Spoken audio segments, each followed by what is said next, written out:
Golf Central on YouTube is brought to you by the new Chrome Tour golf ball from Callaway. Hi there and a very good evening. Welcome into Golf Central. Great to have you with us. Anna Jackson alongside Johnson Wagner, as today was moving day at the FedEx St. Jude Championship, and we are in for a treat following today's action. We've got a pair of Englishmen at the top set to go head to head in tomorrow's final round. So let's see how they got there. Tommy Fleetwood, 36-hole leader by 3. Wags, we now find him on the par 5 third. And he found a fair bit of trouble early, coming off of a birdie early in his round. Cannot make that mistake. I think the wind changed. It got a little bit gusted. Yeah, he had a bit of a rocky start to this round. It was a double bogey, drops to 12. Meanwhile, Justin Rose started at 10 under, this now on 3. After a lackluster pitch shot, it doesn't really matter how good the pitch is if you knock the putt in. Gets one closer, moves to 11. Now Fleetwood on the next hole, trying to bounce back from that error to save par here. Just an absolutely massive putt. Double bogeys on the par 5, and just when it could have started spiraling out of control, he makes that great save. Yeah, they're playing alongside each other, don't forget as well. Stays leading by 1. Rosie now on 5 for birdie. Really nice approach shot in here, just released a little bit on these firm greens. But Justin Rose has been making some long putts this week. Ties the lead at 12 under. These two are such good pals. They were on holiday last week in Portugal. Now they're battling it out. This now for Fleetwood on 5. And he's been rolling the rock great all week as well. Clearly sitting there at 12 under par, now 13. Reed takes the solo lead onto the next hole. Rosie here on the 6th, his second. This was a thing of beauty right here. Hole location tucked over on the right-hand side. Colin Morikawa had already stuffed it in there, and Justin said, you know what, I think I'm going to hit it inside you. What a shot. He'd convert that to tie Tommy at the top at 13 under. Sticking with Justin now on the par 4 7th, his second. Fleetwood was in a little bit of trouble. Rosie trying to have another big swing here. Hits it close again. So Fleetwood's got some work cut out here if he's going to stay up on top of this leaderboard. This for par now on 7. Tommy was over the back of the green, hit a lovely pitch, and then up and out of that one, just snapped on him. So he would miss that drop to 12, but Justin makes that birdie, takes a 2-shot lead now at 14 under, now on to 9. Rosie's second, had played flawless golf up until this hole. Well, Fleetwood got gusted on 3, and I think Rosie got a little bit of, well, it's hard to say that because the flag's not moving, but I think he was sort of complaining that the wind sort of gusted right at him. Yeah, it comes up a little bit short. Just a little bit confused there. Now same hole, Fleetwood, his approach. Well, this one's just a fair bit better. Lands and keeps it underneath the hole, putting up the hill. Hits it well inside of 8 feet and converts the birdie. So steadying the ship. Rosie would bogey, now both tied at 13. Fleetwood now still tied at 13 under on 12 for birdie. Pretty quick putt, moving from his right to left. Guys are just making so many putts on these greens this week. Yeah, we've seen some great putts this week. Takes the lead now at 14 under. Couple holes later, Justin Rose now for par on 14. Putting back down the hill, left himself in a really awkward spot left of this green. Drops back to 12 under. Now 2 back of Fleetwood on the same hole here on 16. Rose had just 2 putted to get to 13 under. Tommy Fleetwood over the back of the green, hit a nice chip. It just ran by, but was able to knock the putt in. That's right, gets to 15 under, leads by 2. Now Justin, bogey on 17, this approach on 18. And he was aggressive off the tee with driver, and it allowed him to get far enough up there where he could get a good angle and a wedge in his hand out of that right rough. What a bounce back here on 18 with a closing birdie. That is massive to get him into the final pairing at 13 under par. Fleetwood now missed the fairway here on 18. Had to lay up, and we've seen it time and time again, players laying up on 18 because that right rough is so thick and you don't want to bring the penalty area in.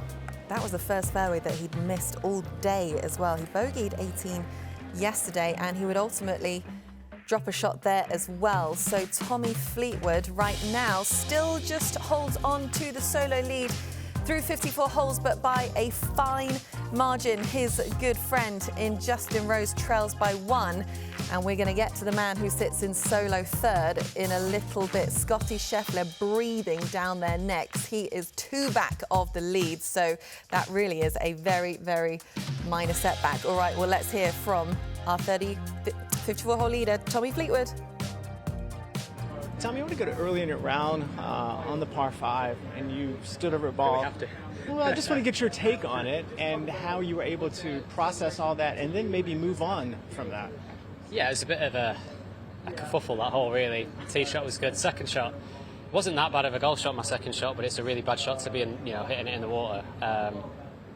Dropped it from there, and like I dropped it on. It was on a bit of a downslope, but it helped me yardage wise for like a full 60 degree. Like I felt like it was really good yardage, and I just said, like, as I was coming down, I felt like I saw the ball move and obviously thinned it, like, which I'd like to think wasn't what I do all the time, but so I just said as soon as I hit it, I feel like the ball moved, but I couldn't stop. Like it was, I didn't have time to stop before I hit it, but I feel like it moved, and called the official over, and anyway, they couldn't really see it. They wanted to look back and see what happened, because I think the question was, there's no penalty if you hit it, like if it moves in motion, I think, but it's if I caused it to move, and they couldn't really see anything, and basically within, it seemed like within reasonable that I didn't make it move. So, it wasn't a great hole, a bit of a kerfuffle, and then I did feel like the putt on 4 for par was like arguably the best shot of the day for me. Oh, really? Yeah. When you left that hole with maybe still a penalty in question, were you able to put it out of your head? Yeah, 4. I felt like 4 was the toughest pin on the court. I didn't put a very good swing on it in 4, but I was all right. You don't know what's going to happen, but you can't really control that. I said what had happened.